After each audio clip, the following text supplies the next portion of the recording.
Benny Boatwright, pinagpraktisan lang ang Terra Firma Jeep, dinakdakan pa si Thomas Datay. Junmar Fajardo, alalang-alala naman dahil na-injured ang kanyang teammate na si Rodney Brondial. San Miguel Beermen versus Terra Firma Jeep. Mahalaga ang game na ito for Beermen dahil nag-aabol sa kanilang Ginebra at Northport sa top 4. Ang Terra Firma naman ay laglag na kaya walang pressure na sa kanila ang game na ito. First quarter, naka 8-0 run agad ang Terra Firma. Mukhang kumpiyansa sila dahil nating tulos naman na. Napa-timeout agad tuloy ang Beermen. Off the timeout, sumagot naman ang Beermen ng 9 straight points.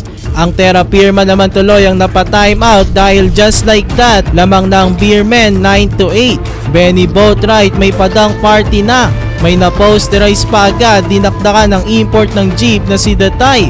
Nag-init pa siya from beyond the arc. Meron na siyang 23 points dito sa first quarter. Natapos ang first frame, SMB leads 33-30. Second quarter, bad news agad ang bumungad sa SMB. Rodney Brondial, masamang landing. Natwist ang kanyang ankle.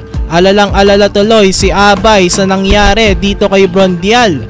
Ang good news naman, mainit pa rin from beyond the arc ang import nila na si Boatwright. Nang aasar na si Jericho Cruz. Somehow nakakasabay pa rin ang Terra Firma Jeep sa SMB. Lumalamang-lamang pa nga sila. Kaso nga lang, nag-take over na si Trollano sa dulo ng first half.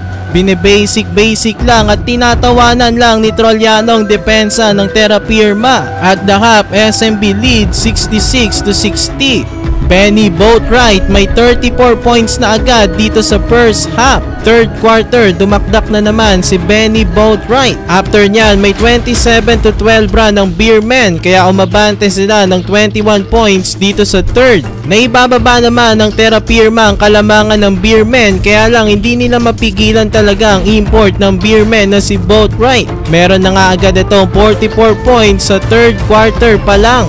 Marshall Lassiter nag-init pa from beyond the arc. At the end of the third, SMB leads 103-91.